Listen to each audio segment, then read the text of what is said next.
So I have to ask, what's it like working on one of the best looking shows on TV in that it's got one of the best looking casts on TV?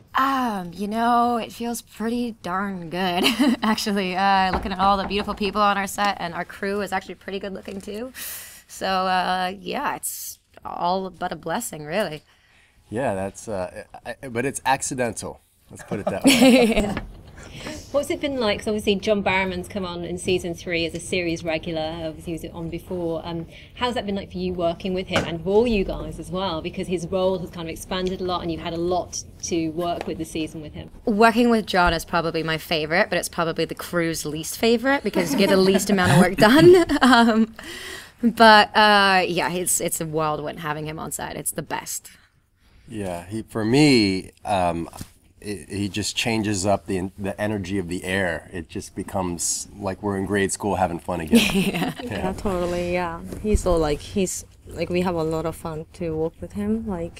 He sing and dance. You know, he entertain. Even if you're not shooting, so that's great. And what did you think about that kind of big reveal then at the end with him being now in the place of Ra's al Ghul?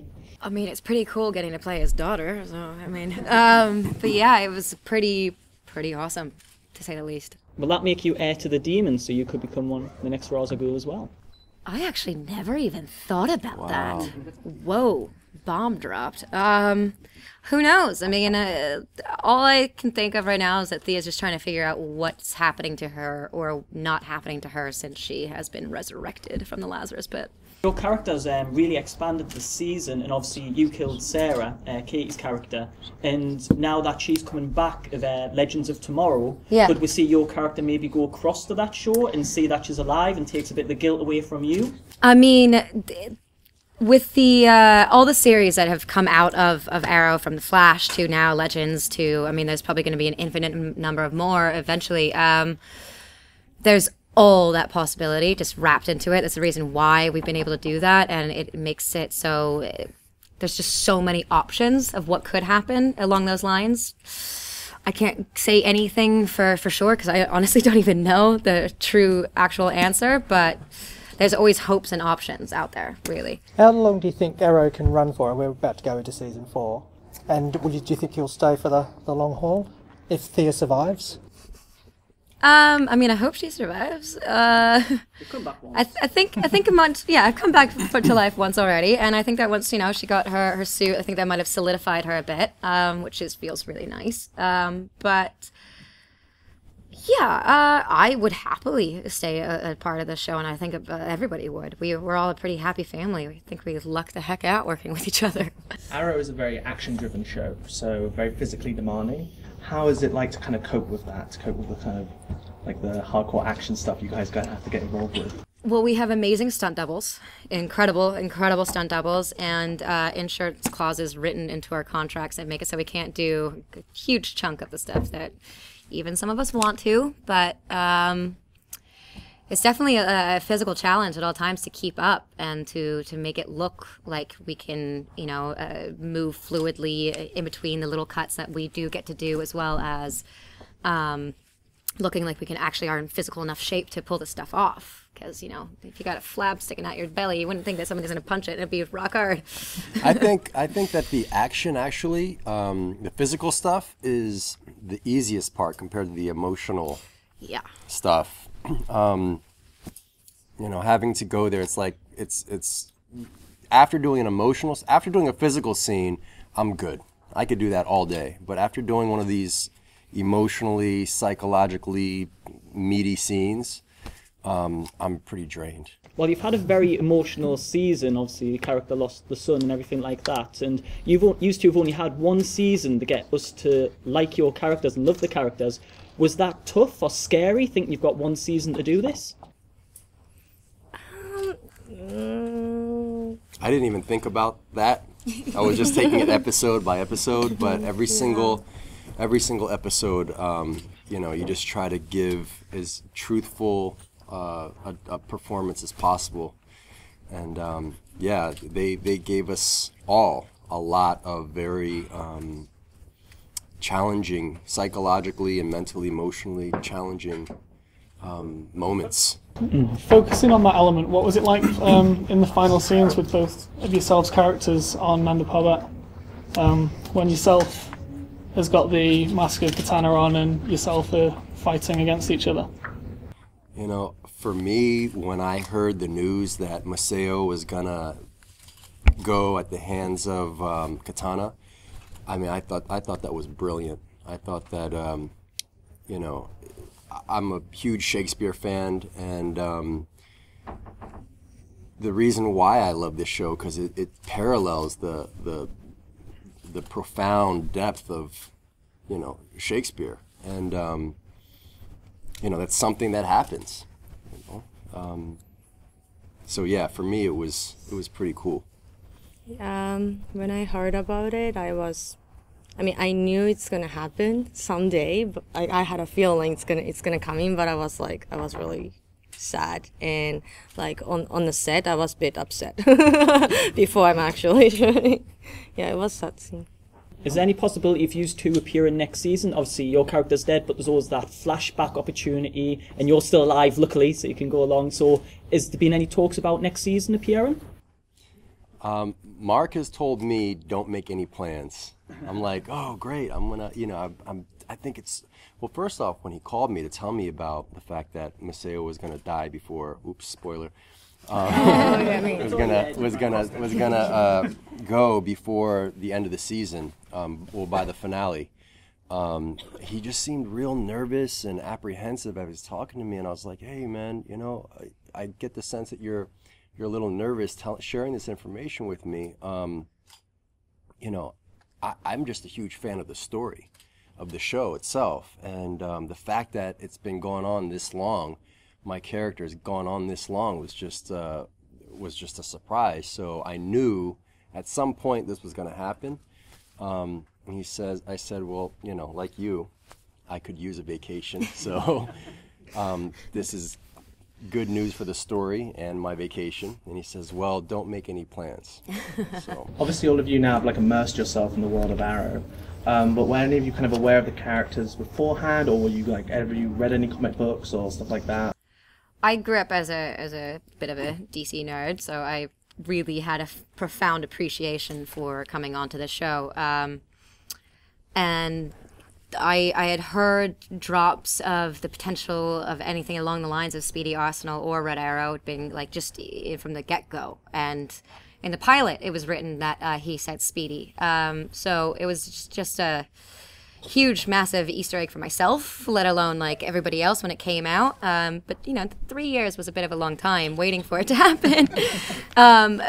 But I understand why it all happened that way, because of the trajectory and building up the origins. She needed to go from this point to rock bottom to build back up again, which is what they've done with like almost everybody's character, really. They've just broken them down to the point where they have no choice but to go up or to the dark, like to bring the origins of these comic book characters to life. Speaking of comic books and superheroes, we've got a lot of superhero movies coming out now from both Marvel and DC, and we've got a lot of TV series. I mean, you know, DC's got several on the go. We've got Supergirl starting later in the year. Marvel have got a couple. They're bound to come up with some more. Do you think there's a possibility of superhero overload? Do you think audiences might eventually tire of too many superhero shows and movies? I don't really see it happening. We hope not. I mean, there was that, you know, that period of time where there was just a slew of Batmans and Supermans coming out. I mean, it wasn't as many as this right now, but there was still that period of time. And if anything, people were like, where did it all go? And why wasn't it good enough? But you know, I think, if anything, the world in reality needs the morality tale of our superhero stories. We need that. I mean, especially with the things that are going on today. I mean, we need that sense of hope and, you know, do the right thing, and wherever you can, protect people who need protecting. And, you know, it's very inspirational for me. yeah, it's a very good message to be putting out there. I mean, aside from the villains and stuff and what they're doing, I mean, I wouldn't tell anybody here to go become Malcolm Merlyn and kill 503 people, but I would say, totally, you know, if you wanted to protect people, and like, I'm not saying suit up either, but people can do that in their own ways. Like, we can all stick together, be protective, and work as a human connected unit. Talking about dressing up, obviously at Comic-Con, what's it like seeing people dressed up seeing that your characters are from the TV show and everything like that? I actually went to a Comic-Con in Atlantic City last weekend, and for the first time I saw a cosplay version of Speedy with my haircut, everything like perfect, like right after the finale. It was the day after the finale aired, and then that happened, and she was all the way in the back of the panel, and I could just see it from the corner of my eye, and I just told her to stand up, and I saw her outfit, and I started crying in the middle of the whole crowd, because it was just the coolest thing that's ever happened. I mean, customers do get quite obsessed with the outfits. I mean, yeah, it's pretty cool. I get obsessed with it. I'm sure all of us. Like, I mean, your outfit, hers is insane. That mask is amazing. I mean, I love the whole like costume designer's work from Arrow. Like she's amazing. She's amazing. She done such an amazing job, and she also asked me like, you know, as a point of, I mean, because I'm born and grew up in Japan, so they asked me like, is that really like, you know, truthful, or like what do you think? And she researched about it, and it's really nice, yeah. And it's, yeah, I really love my costume. I was so excited, like, whoa! When we actually saw each other's, like, she was just finishing her fitting for the first time, and I was just about to try mine on for the first time, and I just remember seeing hers, and I was like, oh, what? No! Damn, that's gonna be way cooler than mine. And I was waiting, like, you know, after I finished fitting, I was like watching, like, from like, you know, from behind, like, oh, like that's cool. Is there any specific character from the DC universe that you'd be excited to see in Arrow? I always bring, like, because I've had that question quite a few times today in the last couple of weeks, and just pertaining to all the movies that are being made and stuff like that in the comic book world, it's also taking a side from the TV shows, because we had the Suicide Squad and these things inside of it, Argus. We were going really heavily into that for a minute. And then, I mean, something must have come down from DC or some higher up above that said, no, you must cease and desist because we're going to make it into a movie and we can't have anybody spoil that idea. And we did get to see that little, like, pigtail and the Argus uniform and the little treat of a Harley Quinn, and then it just got ripped away. So if we could actually have Harley Quinn on the show, that'd be amazing, but it's never going to happen. What would you like to see going ahead for Speedy now, your superhero character? And would you like to see Stephen return as Green Arrow? I mean, I think that Thea would very much appreciate having her brother back in her life, even though she's very happy that he's running off with the woman of his dreams right now. He's very happy, but I think she definitely needs him too. And for her future in season 4, man, I hope that she keeps wearing that costume as much as possible and maybe gets a yellow one with a cape or something. I don't know. Do you think we'll see more crossover episodes with The Flash as well? Would you like to do some more? I would love to do that stuff, but the writers love to keep us all very much in the dark, and they don't really want to tell me much about it. I mean, obviously there wasn't anything of me in season 3 crossing over, but there's a bunch of possibilities, especially now that the Legends of Tomorrow and everything like that. There's always the options and stuff, but again, like I didn't even know what my suit looked like until I tried it on, and I mean, I'm just teasing about the yellow cape. I'm just really wanting it. They have not confirmed anything about it. How far ahead do you get the scripts? God, a couple days before we start shooting. Like, we're probably going to get episode by episode. Episode by episode. Wow. And we're probably going to we start shooting season 4, July 13th. I'm going to go ahead and ballpark saying that I'm not going to see the script till the 10th. All 3 of you in a battle royale, which character wins? I would probably lose. I'm the smallest. Well, we already know now. I mean, come on. Of course she wins. She wins in the costume and she wins in life. So where is Nanda Parbat? Because it seems to be about 10 minutes outside Starling City. Where is Nanda Parbat in the show? No, it's next door. It's like right next door. It's like a Starling City, Nanda Parbat, then Central City. You got to go through Nanda Parbat. You know, the League of Assassins is it's steeped in the Middle East somewhere, so that's where it is. Somewhere. Just seems to be about 10 minutes from wherever anyone needs to be. You know, it's just a really fast jet. Cool. I think on the subject of Harley Quinn, obviously there's been a lot of debate lately about the alleged underrepresentation of female heroes in the Marvel Universe and in some of the DC franchises. I'm curious for you guys how you feel about that, if you have any thoughts on that, and how shows like Arrow are going about redressing that balance. That's actually a really good question, because one thing that makes me so honored to be on this show is being able to do a justification of this character's arc as a female and as an empowered woman.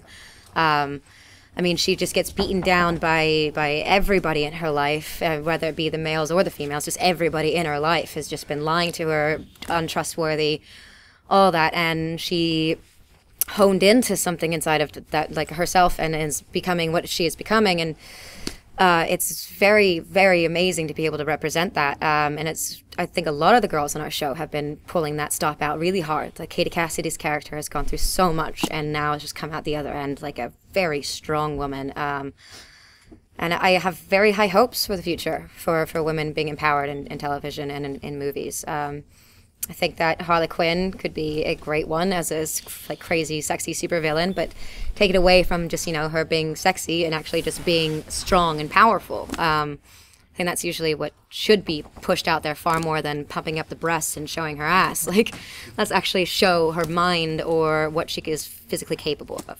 Following on from that question, you saw the backlash against Mad Max Fury Road from a lot of people saying it was too feminist. We've still got a long way to go, haven't we? I haven't seen it yet, but that made me so mad to hear that.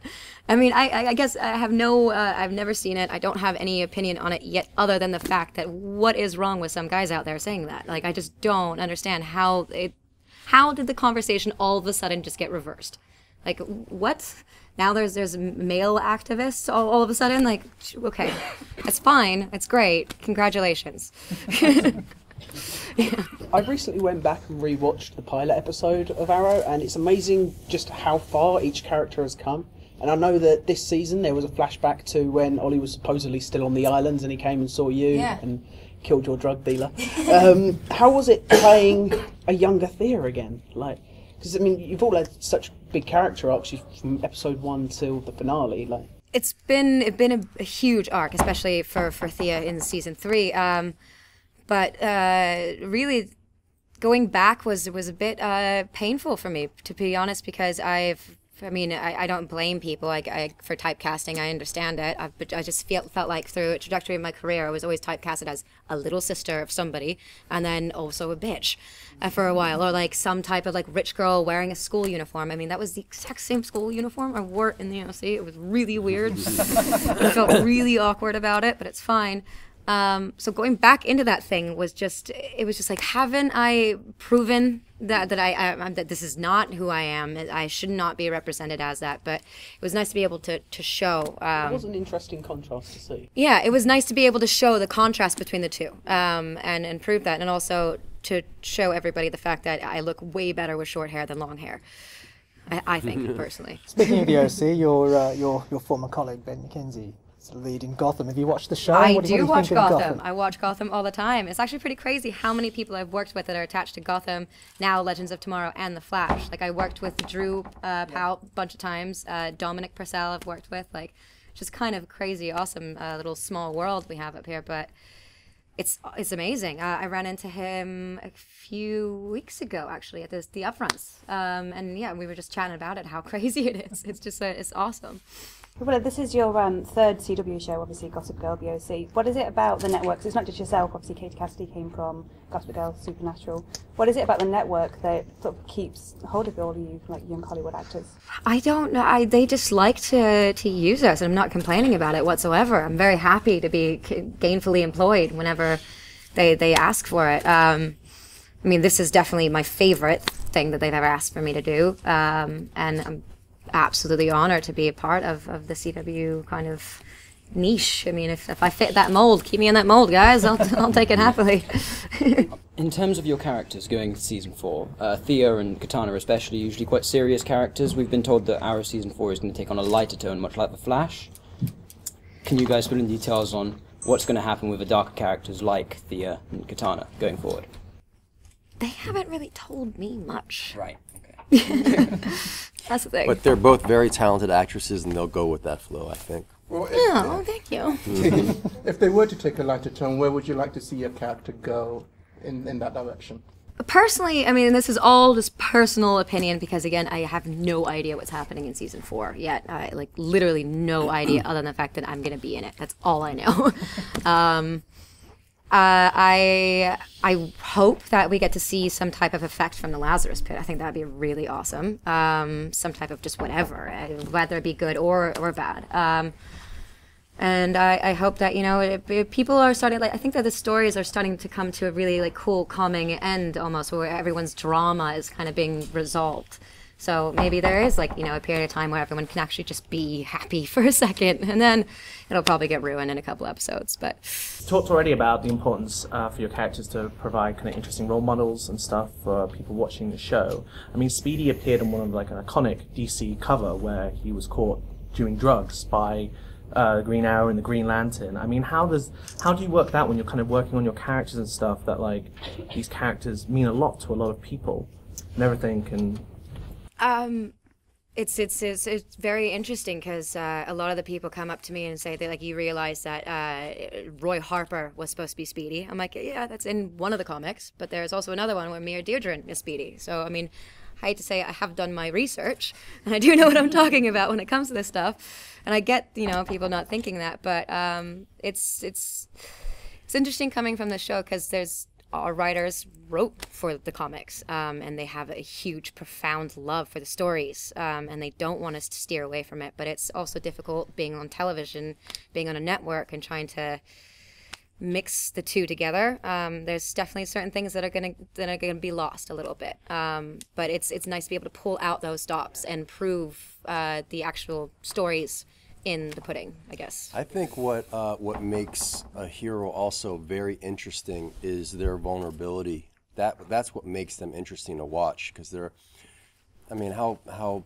interesting would it be if a hero was just this hero all the time? It would lose interest. So, like you said, like, they're gonna do some flawed things, and, you know, that's great for the morality part of the story as, like, a cautionary aspect of what not to do and how we can learn from it, especially as heroes. Willa, going back to my friend's question about the drug issue. In the flashback, it was shown that you were using drugs, but and in the comic book it was like a big deal. Do you feel that in the show it wasn't really given enough weight?